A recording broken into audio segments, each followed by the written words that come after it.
there may be someone listening to your show that has someone that's a heroin addict right now that doesn't believe that it's possible to turn their life around.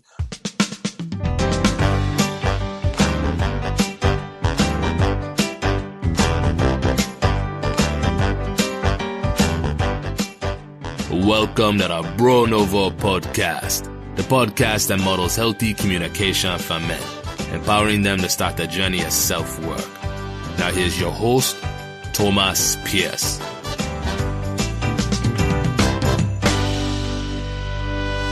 Hello, everybody. Welcome to the show. It's my privilege to present to you a conversation with Paul Boggie. Paul is the author of Heroin to Hero, a book about his experiences as a heroin addict and how he was able to get clean and turn his life around. He's on a mission to raise awareness about addiction and provide some hope for people who are struggling with it. What an absolute legend. How can you not love this guy? Give it up for Paul. All right, Paul, how you doing, man?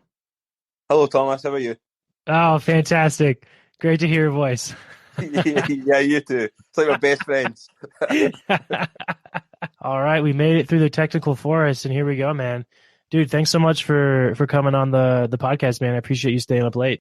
No, you're welcome. Thank you for having me on, mate. Yeah, absolutely. Awesome, Paul. So let's just jump right into it, man. What is what's your story, man? And how did you come to be in this position where you're ringing up podcasters? Yeah, so my story in a nutshell, I suppose, is I grew up in Edinburgh in Scotland. I became addicted to heroin at the age of 18.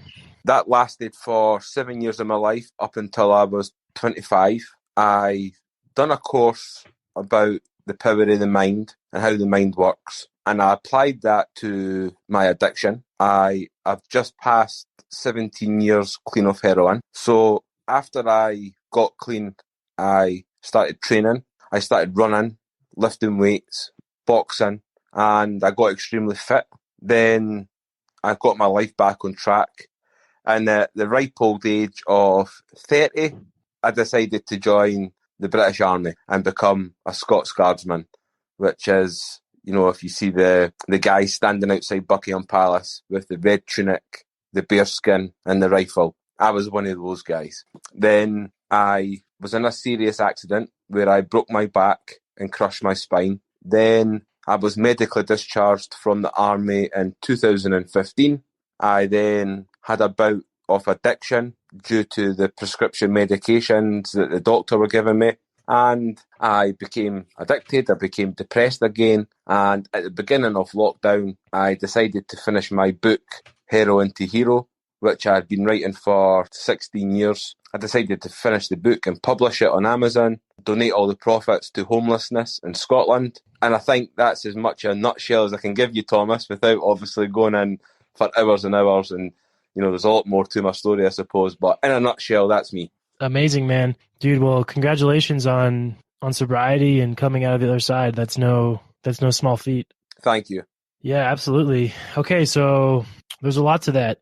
I suppose I will just frame my understanding of addiction and what it is. I think it's, at least over here in the U.S., it's something that's not really understood or discussed. There's a bit of a taboo around it. And most of my exposure to it has been from books, from reading fiction like Trainspotting, Requiem for a Dream, Diary of a Recovering Skinhead. These are all books about people who have had serious addiction and then their paths to either succeeding and coming out of it or not coming through it. So the one thing I'll lead off with is, I've heard some friends as well who are now sober who identify as addicts, right? They're not using presently, but because of their experiences and the things they've been through, they identify with the addict mentality and that identity. Is that something that resonates with you? Yeah. Well, I once got asked the question, how do I consider myself? They asked if I was a recovering addict, and I said, no, I'm recovered. And I was wrong to make that statement back then, many years ago now. I was wrong to make that statement for the simple reason that if you have been an addict, you are always in recovery for the rest of your life. There is no escaping it. What has happened has happened. You have been an addict, and that's always going to be part of who you are. It's always going to be part of your life. So I was wrong to make that statement. I am 17 years clean of heroin, and I am a recovering heroin addict. So yeah, it is one of those things that society is very much the same over here. It's a bit of a sore subject. It's frowned upon, and it's difficult. It's been difficult for me on social media over the last year since I published the book. The title of my book makes people run for the hills. You mentioned their train spotting. My life is a real life train spotting, and that's how when people ask about my story, I say my life's like a real life train spotting with a twist, because Ewan McGregor in the film didn't go on to guard the Queen, and I did. But I did. So my life is, I'm actually I'm making a documentary about my life at the moment. The plan is to take the book and the documentary as a proof of concept to make a feature film, a real life train spotting. I've contacted Irvin Welsh and Ian Rankin, Danny Boyle. I've contacted these guys. I've not heard back. I am supposed to be sitting down with Irvin to discuss potentially making a Train Spotting 3 or something along those lines, because obviously Train Spotting is a global, well-known film. So who knows? I'm currently making this documentary at the moment, Thomas, so I have to be patient. But that's where I'm heading. And obviously in the meantime, I'm just sharing my story all across the world as far and wide as I can, But it's one of those things that heroin to hero. For a lot of people, they may be intrigued about a book having a title such as Heroin to Hero, or, what it's about. It's a picture of me in my army uniform on the cover. But it's that word. I've been banned from TikTok. I just reached 10,000 followers on TikTok, and 2 days later I got banned. And I got banned for mentioning the title of my book. So, I'm trying to promote my book to raise money for the homeless people in Scotland. And unbeknownst to me, I'm holding my book up and I'm saying, "Hello everyone, how are you? I'm Paul Boggie, the proud author of Heroin to Hero." And I didn't know each time I was saying that I was getting a black mark against my name. So I've now been banned from going live. And it's because of that word, heroin. I'm sorry, man. I hope you can appeal that.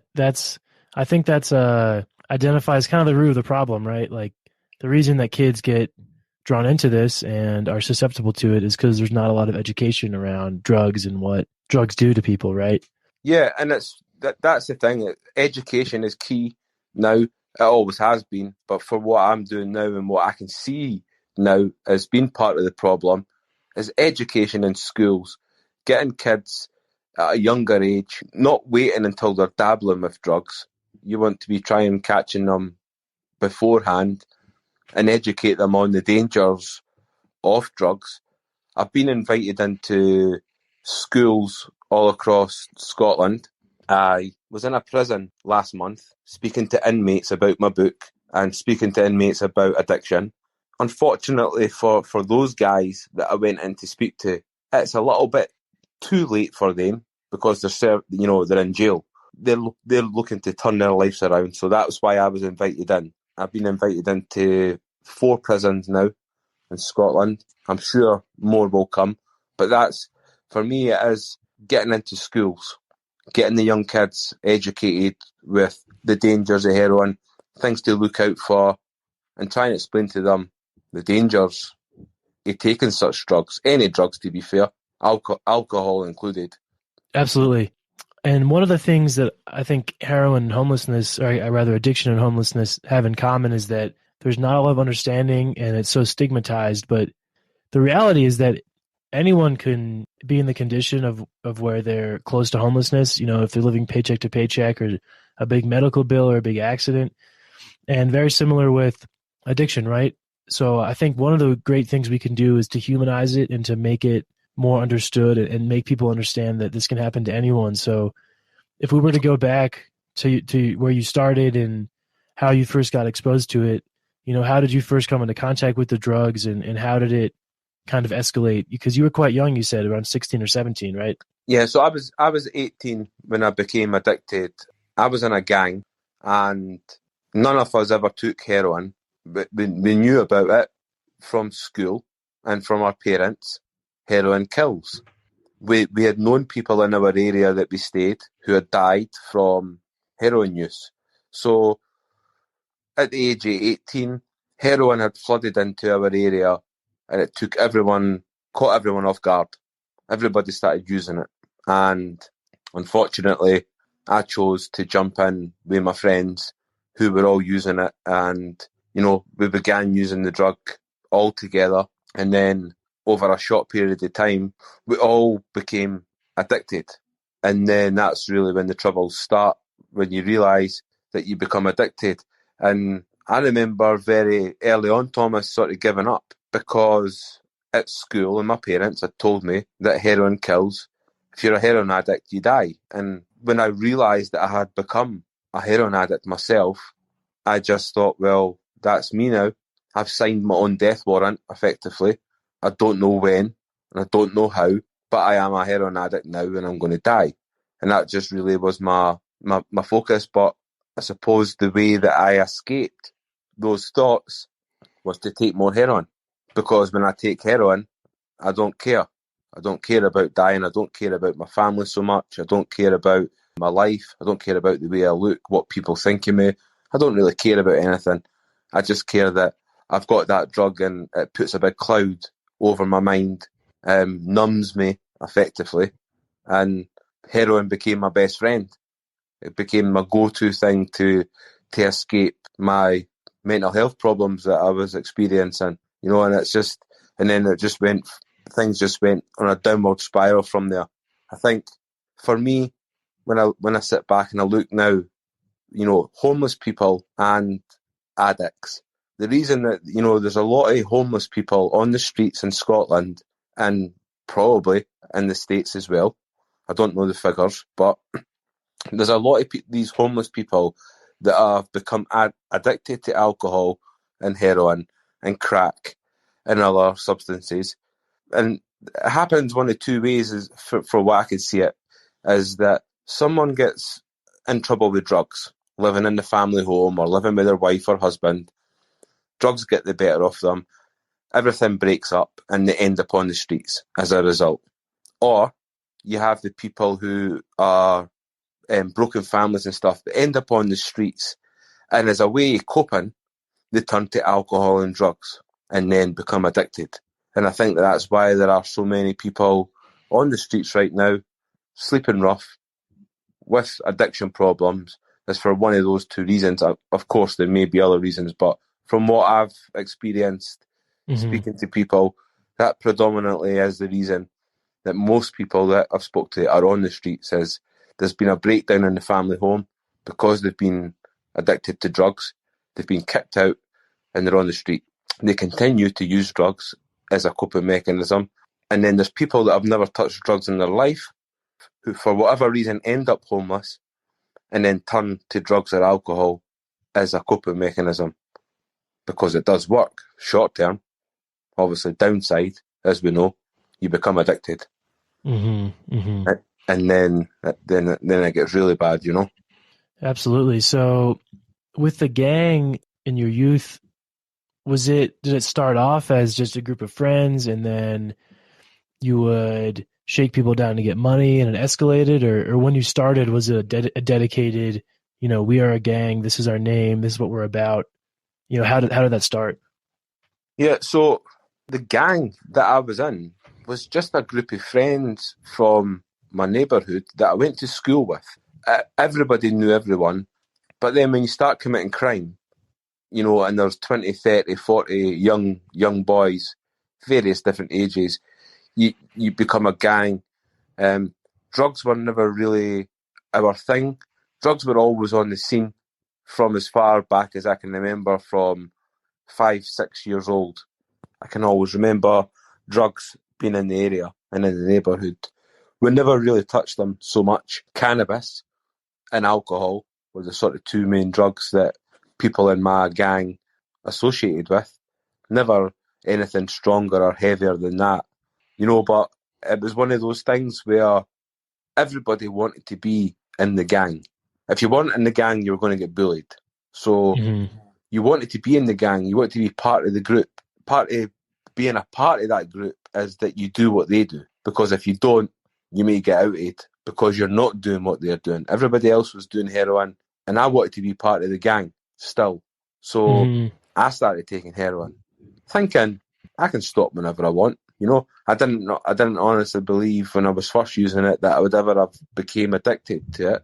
How naive I was, but I just thought that I just wanted to be part of the gang, and that's quite important. You know, that kids out there that are in gangs realise that it's just not worth it to jump in just to be with your friends to end up with an addiction, whatever it may be. You know, alcohol, crack, or heroin, or anything. When the addiction, that's when the life changes. You know, your whole life's going to change, and it's important to let people know. You know, in hindsight, I could go back. I would rather have been on my own. Right.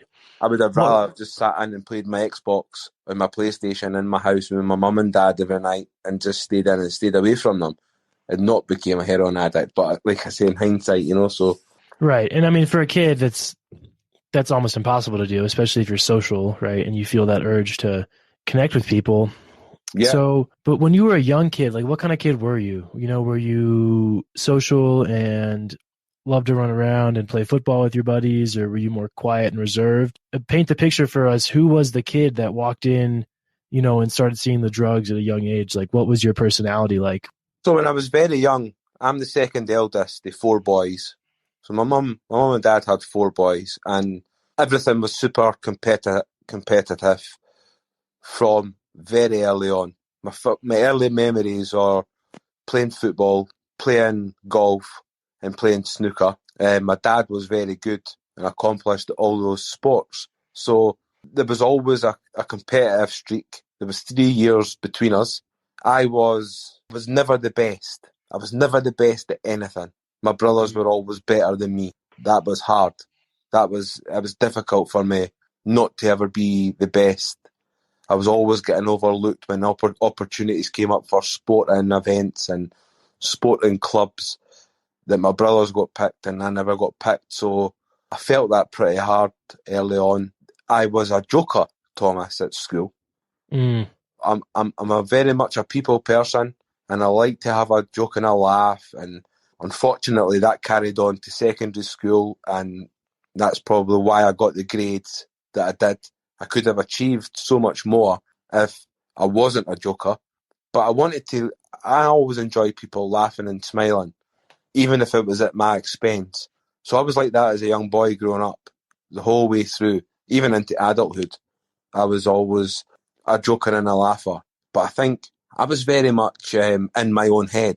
When I think back to my childhood now, and I understand the things that I do now about the mind, and I think back to my childhood, I was very much in my own head, having conversations and self-talking with myself every minute, every day, thinking, why am I not getting picked? Why does that friend not like me? Why am I fighting with that friend? Why does that girl not like me? Why is she calling me ugly? Why, you know, and I was very much in my own head a lot of the time, worrying about things that I had no control over. And that probably affected my childhood.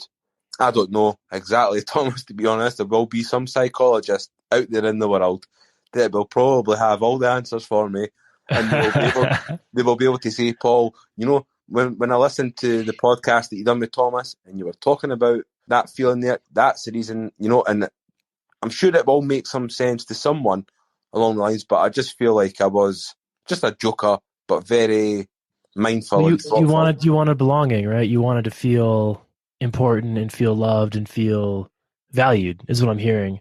Yeah, and it was difficult for my mum and dad. They were strict. You know, they were very strict. We would get our backside scalped all the time. There was 4. My mum had 4 boys running around. Oh, God bless her. You know, and causing mayhem, kicking footballs through windows. You know, every brand new pair of trainers that we ever had lasted about 2 days, but before they got ruined. It was hard. And it was just like, I was just craving this attention that I never got. And right. I know now It was because, like I just said, my mum had her hands full with the four of us, that she couldn't single me out and show me more love than the rest of them. And we were very much probably on an even keel. But for me personally, as a kid, I felt that my brothers got more attention than I ever did. The most attention that I got was when I misbehaved. And Right. I remember misbehaving on purpose so that my mum and dad would shout at me. Right. To get some recognition. Just for them to shout at me. Right. And I would just do things bad. I'd answer back to my mum. My mum hated me answering back.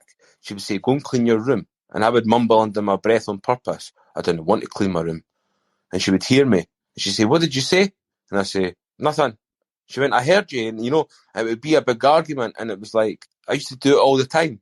And it was just to wind my mum up so that I got attention. It wasn't the sort of attention that certainly when I got a sore backside, I soon regretted it when my mum scalped me. But that was what it was. It was just that craving for love and attention. But yeah.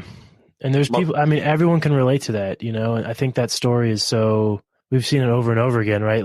And I asked that question just to get a little background and understanding because, like I said, this can happen to literally anyone, you know what I mean? And if the kids out there aren't getting the attention they need at home because of their parents are stressed because life is hard and there are so many difficult juggling things parents have to do, like this is how it happens, like, okay, let's fast forward to your adulthood.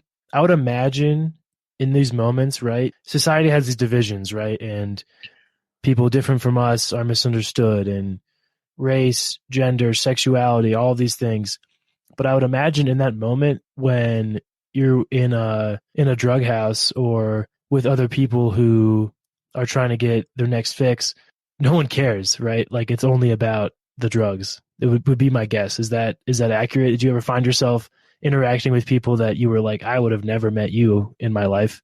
Yeah, very accurate. I remember on many occasions sitting in drug houses and stuff, and I had withdrew from society because I was spat on, because I was using heroin.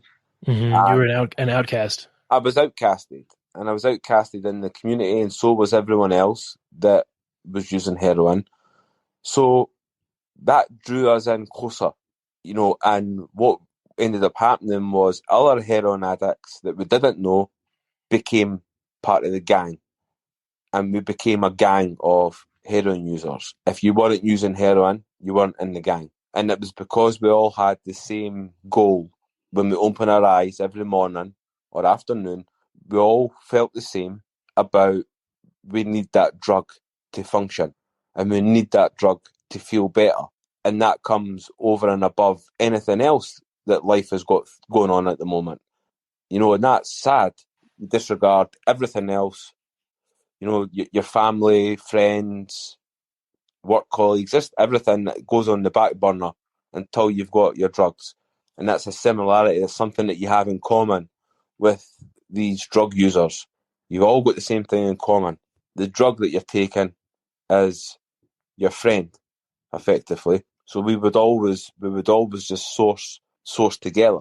But drug addiction in the nature of it, certainly illegal drug addiction, there's a lot of lying, there's a lot of cheating, there's a lot of stealing, there's a lot of crime, there's a lot of nasty stuff going on between everyone, and that was pretty hard when I think back. It was pretty hard. It was a pretty hard thing to deal with, people that you believed that you knew done things that were just horrible and nasty to other people just to get the drugs.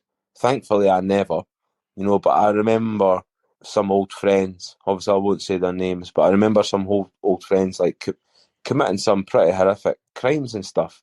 And I think, wow, I never ever would have thought that you would have stooped so low to do something like that, even if it was to get drugs. And it's just sad.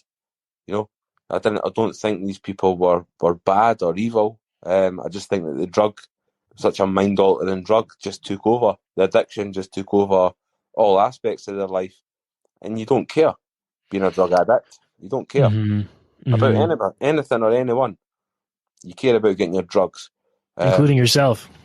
Yeah, I lost so much weight. When I used to go to the doctors to speak about my heroin addiction, I got put on a methadone program. Mm-hmm.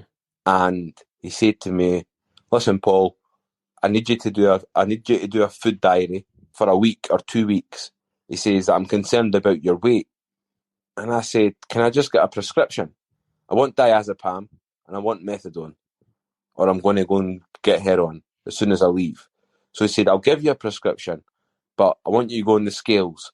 Every time I was at the doctor's every 3 or 4 days asking for tablets and codeine and all that, just give me anything that you can to help me. And every time I went in, he was putting me on the scales and he says, "Malnutrition is going to kill you before heroin does." I'll never forget that. Looked me square in the eye. And he says, "I've just looked at your food diary and you're eating literally nothing over the last 2 weeks. You know, my ribs were showing, I had black circles under my eyes, my face was white, so skinny." I didn't care, Thomas. I didn't care that I wasn't eating. I just wanted the drugs. I just wanted the doctor to write me a prescription so that I could go to the chemist and I could take a copious amount of drugs and get wasted and forget about the damage that I was doing to my body, the shame that I've caused on my family, the shame. You kind of retract those things. All I could do was try and make them proud, and I've done that now. But back then, it's just a horrible thing to not care. I was suicidal, so it was that whole thought process of thinking about death all the time. When's my time? Is malnutrition going to kill me? Is heroin going to kill me? Or it got to the stage where I'm tired of this life now. I'm just tired of everything. And I just want to take my own life. And I didn't want to be here. And that was unfortunately how extreme things have got for me.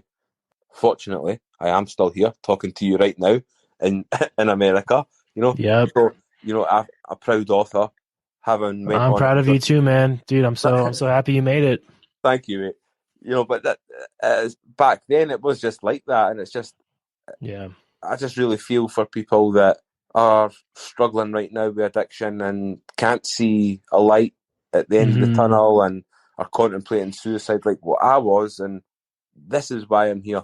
This is why I'm not just sharing my story in Scotland. I'm not just sharing it in the UK. You know, I've done a podcast in India, and Awesome. you know, I've got one set up for Australia.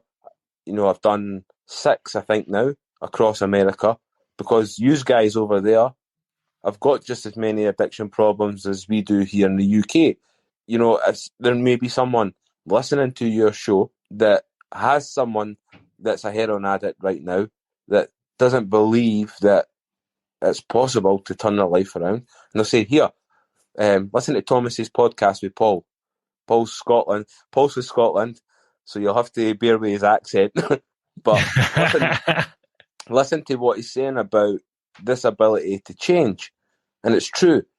Everybody has the ability to change. Unfortunately, a lot of people just don't believe in themselves that they've got that power to do it. Everyone has it. It's in our mind. You know, so I help addicts on a daily basis now on social media and stuff. I help people break addictions, and it's an amazing feeling to give something back to try and help people's suffering, I suppose. Absolutely. That is very amazing. You were driving a hard bargain with that doctor, man. Give me what I want, or I'm gonna go get more skag right now. Yeah, but the thing was, right? But he done it. He done it. Yeah. And Well, he saved your life, right? I mean, fuck. yeah, but see, the thing is with the doctors, right? I didn't want to get myself in too much trouble here, right? Certainly back in the day, the doctors were a little bit sick of me, and they were a little bit sick of all my friends who were addicts. We were constantly at the doctors, Right. and you know, when you gave me that prescription, well, I went and lost it, or my friend stole them, or I need more because the amount that you've given me isn't working. So Right. So they were over it. they were our drug dealers. Right. Effectively, that's what the doctors want. That's what the doctors are right now. You know, drugs are drugs. You know, they're not prescribing heroin yet, because that might change in the next few years.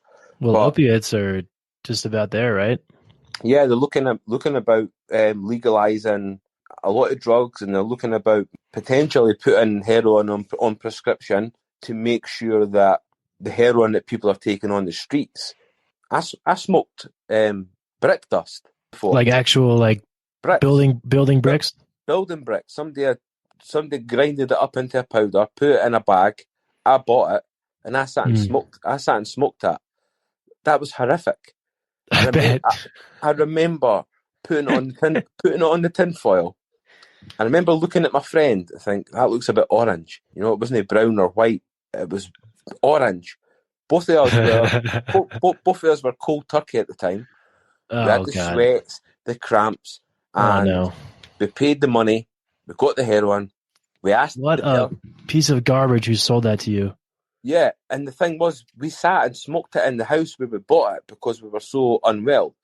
And I remember taking the lighter to the tinfoil, and this stuff blew up. It started crackling, and it spat like black lava all over the foil, and it lit off this big, horrible black smoke. I smoked it. I inhaled it right into my lungs, and so did my friend. And do you know what the crazy thing is, Thomas, right? Is that I still believed at that point, while I was cold turkey, that they may have put a little bit of heroin in there. And Right. if there was a little bit of heroin in that brick dust, then that little bit of heroin would take away my pain. It was maybe 5 minutes, 10 minutes later that we realised, still cold turkey in, that there was absolutely no heroin. There was no heroin in that bag. You know, so you have problems like that. People mixing all sorts of things, unknown things, with heroin. You go out and take it, you can potentially overdose or whatever. So that's one of the things that I think the government are looking at here is, you know, the legalization of certain drugs and having it in a controlled environment and sort of things. And whether it happens or not, I don't know. I'm for it personally, but there will be so many people, of course, that are against it, and they'll have their arguments for that, and they're entitled to. Right. What was the moment when you turned it around? Was it that malnutrition comment from the doctor, or what was it that made you say, "Okay, I need to get off this"? Yeah, so there was many things through my life that you would perhaps would think that would have been the pivotal point that I'm going to turn it around. So the dying through malnutrition, having a daughter, you know, and there's loads of parts in my life. I relapsed 13 times. Then I went and attended a course about the mind. Nothing to do with addiction whatsoever. It was to do about the mind and about the power, you know, positive thinking, positive self-talk, believing in yourself, believing that things are a choice, and all this glass is half full stuff. And I used to think that's absolutely rubbish. This guy doesn't even know what he's talking about.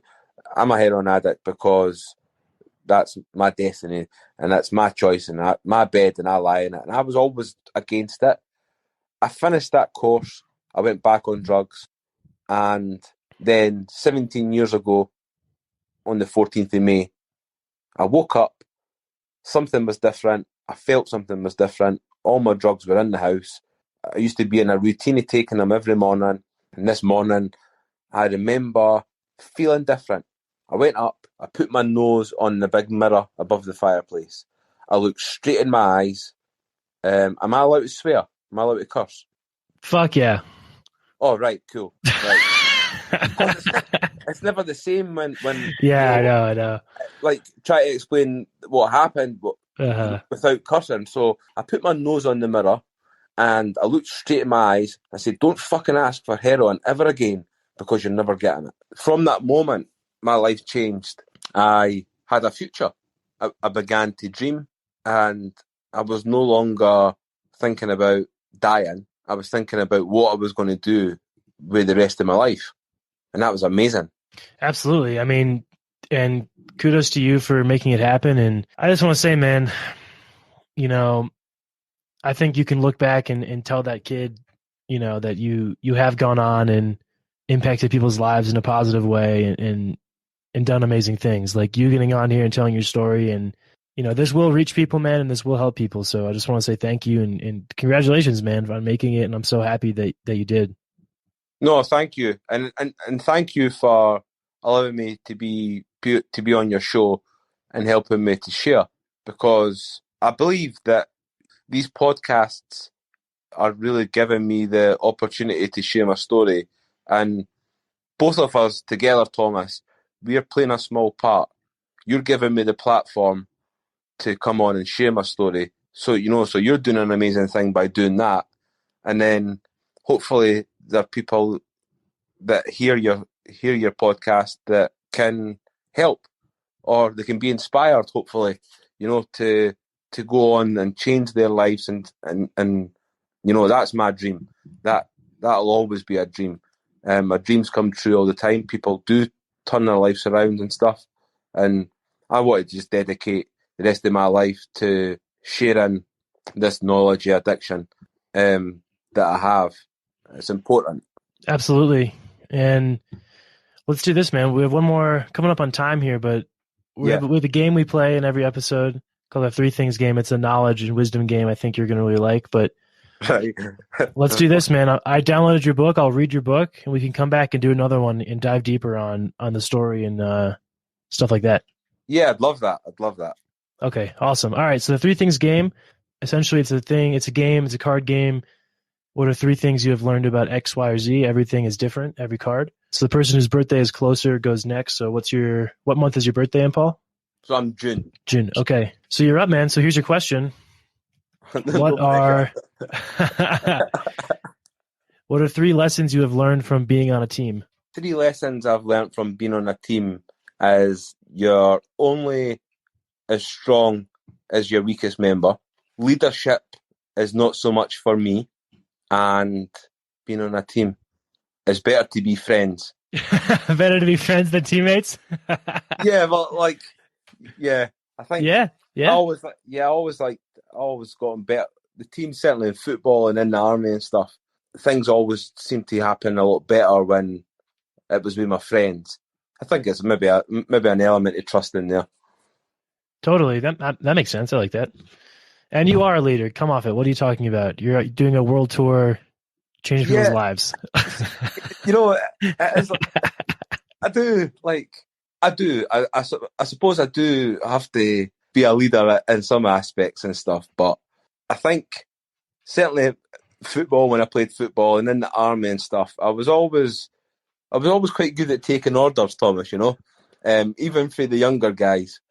I never used to mind taking orders. I just liked being part of a team. Same with being in a gang. Similar. I just liked being part of the team. That makes sense. Okay, here's my question. What are the 3 best ways to resolve a conflict? All right, one I would say is just to let the person who's fired up know that I understand and I see them. Even if I don't agree with them or it's not going well, I think it's important to say, hey, like, I get it. And that can just help people kind of de-escalate. Yeah. Number 2, if it's a small enough conflict and someone's clearly right and clearly wrong, I feel like a quick, you can squash it almost. Like if it's kind of menial and it's someone who I really know and trust and we have that good rapport and they're just being ridiculous or I'm being ridiculous, then I feel like if there is that level of trust, then one person can just be like, cut it out. You know what I mean? Or like, you are being absurd. And then I think that works sometimes, you know, like if it's someone you have a good relationship with, yeah, you can just call them out essentially. And it does work sometimes. Sometimes, yeah. And then the third way is probably just to accept that there is no way to resolve a lot of conflicts and just make peace with it and just let it, you know what I mean? Like, I don't know, just, it is what it is. And it's not easy. It's not up to us to stop other people's conflicts. You know what I mean? Yeah. Very true. Very true. You know, I wanted to say what I was going to say, right? But yeah. Right. Okay, right, because this is the first thing that came to my mind when you said that question. Right, so there's a lot of knife crime in the UK. And for me to resolve conflict, I'm a bit old school. And I believe in the old, having a punch up Yeah. is the best way to resolve conflict rather than pulling out guns and pulling out knives to resolve the conflict. So I was going to say having a good old punch up, the old fashioned way. Yeah. You maybe get a bit of a bloody nose or a black eye, but then at the end you shake hands and you say, right, okay, and then forget about it. And that I've seen that happen a lot in my life, and it always worked. We always end up being friends again. So yeah, sorry, I hijacked your question. No, it's good. I think it's true, man. Just let it out and nobody dies, and it's all good. Yeah, that's it. Yeah, as long as nobody dies, then that's it. It's all good. Awesome. Dude, Paul, thank you so much. Where can the good people find your work and your book? So my book's on Amazon. It's available on paperback and ebook, and I'm on social media. I'm on Facebook. My profile is public, so any of your listeners that want to send me a friend's request, they can, and I'll accept. I'm on Instagram, Paul Boggie 1979. I'm on Twitter, same, TikTok and YouTube. If you put in my name, or even in Google, you Google my name, anybody can find me now because I've checked. It's one of these things that I checked very early on. You put in Google and there's Paul Boggie's film all across the world. And now when I put in Paul Boggie in Google, I'm on the first page. I've been in the news and stuff, so I'm quite easy to find. I would love any of your listeners from across the pond to come on and join me on this journey that I'm on social media at the moment. And of course, buying the book would just be a bonus. Absolutely, man. Well, I did just that, and I'm gonna read it, and we'll do it again, man. We can do a deeper dive in the story. I'm sure there'll be a lot of things I can ask you about once I read the book. Yeah, perfect. And now I know that I can swear and I can curse on your show. On part 2, I might just let it flow a little bit more loose, knowing that you're not going to have to edit it at the end because you say the F word. All good, man. That's small potatoes, right? Yeah, exactly. Yeah. All right, Paulie. Hey, thank you so much, man. Really appreciate you. And yeah, man, just dude, thank you for getting your story out, and congratulations on making it to the other side, man. Brilliant. Thank you, Thomas. I appreciate it. All right, man. We'll see you next time. Have a good evening. Stay safe. Bye-bye. Boomfa. What a story. What a guy. Thank you so much to Paul for coming on the show and telling his story and stepping up to normalize conversations around addiction, homelessness, and even just things that kids deal with. I think there was a lot of really great stuff in that conversation. Go out, grab your copy of Heroin to Hero, give it a read. We'll come back and do part 2 with Paul. Thanks so much. We'll see you next week on the Nouveau podcast.